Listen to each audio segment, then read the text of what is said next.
I'm going to be very clear about something, even if it makes people uncomfortable. When a man looks at a woman, his perception does not start with morality or polite discourse. It starts with the body, and yes, that includes her chest.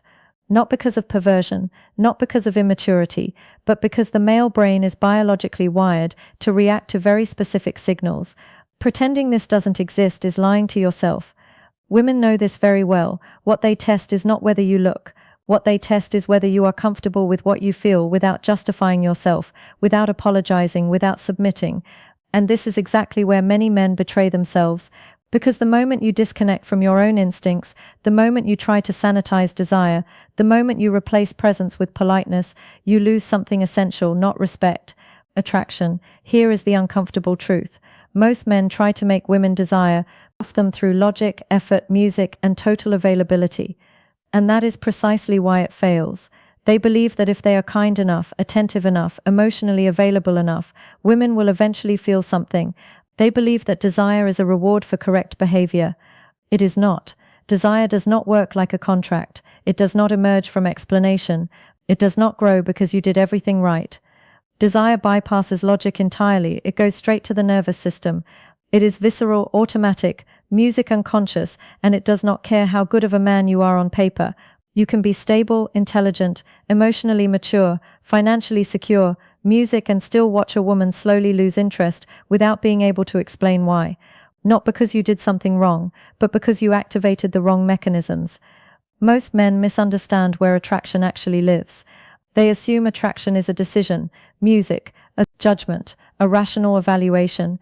But attraction happens before judgment, before thought, before language. By the time a woman explains why she feels something or why she doesn't, her body has already decided. And this is where men get trapped. They keep trying to speak to the thinking mind, while attraction is being governed somewhere else entirely. Here is a crucial distinction. Respect and desire are not the same thing. You can earn respect through consistency, reliability, and moral alignment. But desire does not respond to those variables in the early stages. Desire responds to tension, to polarity, to contrast. And when those elements are missing, attraction never fully ignites. This is why so many men end up confused. They do everything they were taught to do. They listen, they reassure, they clarify intentions, they remove uncertainty, and in doing so they remove the very conditions that allow desire to exist. Because desire needs space. It needs ambiguity. It needs the possibility of loss. When everything is known, secure, predictable, and explained, the nervous system relaxes, and relaxed systems do not crave. Let's talk about availability. Availability is often confused with generosity, but psychologically availability signals something else. When you are always reachable, always ready, always adjusting your schedule, always prioritizing her time over yours, you are not signaling devotion, you are signaling low scarcity. And the human brain, male or female, assigns value based on scarcity. This is not a social construct. This is neurological. What is rare is valuable. What is abundant is taken for granted. When your attention is unlimited, it loses weight. Not consciously, subconsciously. Her rational mind may appreciate you. Her body disengages because desire is not appreciation. It is activation. Another uncomfortable truth. Predictability is comforting, but comfort is not arousing. At least not at the beginning. Early attraction feeds on stimulation, not safety. When every interaction with you follows the same emotional rhythm, the nervous system stops responding. You become emotionally flat, not offensive, not unpleasant, just neutral. And neutrality is deadly for attraction. This is where many men misunderstand masculinity. They believe being safe is the goal, but safety without tension is invisible. Masculinity at its core is not aggression or dominance. It is grounded music presence, the ability to stand in your impulses without collapsing into guilt or overcompensation, the ability to feel desire without apologizing for it, the ability to be interested without chasing. This is why that initial point about looking matters so much. When a man notices a woman's body and immediately suppresses himself or floods the interaction with politeness to compensate, he signals internal conflict. Women sense this instantly, not consciously but somatically. They don't think he looked. They feel he is not at ease with himself, and lack of self-ease is deeply unattractive. Let's move deeper. Attachment dynamics play a major role here. When a man pursues anxiously, seeking reassurance, music, over-explaining intentions, trying to remove all uncertainty, he often activates avoidance in the other person. Even in women who are not naturally avoidant, because desire requires freedom, it requires the ability to move towards something, not be crowded by it. When there is no space, desire suffocates. This is also why neediness is so destructive. Neediness is not about wanting connection, it is about requiring validation.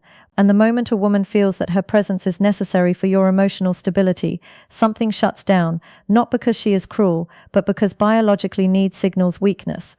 A man who needs to be chosen cannot be desired. Desire flows towards strength, not dependence. Music. Another mechanism most men underestimate is social validation. Music. Women are highly sensitive to how a man is positioned socially, not status in the financial sense, but perceived desirability. A man who is wanted, who is engaged in life, who has social gravity, who is comfortable among others, is filtered as higher value automatically. This process is unconscious. It is not jealousy, it is neurological efficiency. If others validate him, he likely has qualities worth noticing. Now contrast this with the man who isolates himself emotionally around one woman, who slowly withdraws from his life.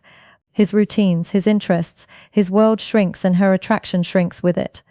Because desire does not grow in small containers, it needs expansion. The solution is not manipulation music, it is alignment.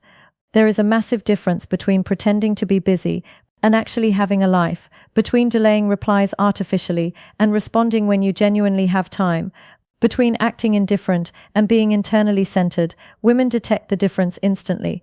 Authenticity matters, not moral authenticity, energetic authenticity. Here is what genuine masculine alignment looks like in practice. You do not abandon your plans to accommodate last-minute changes, not to punish music, but because your time matters.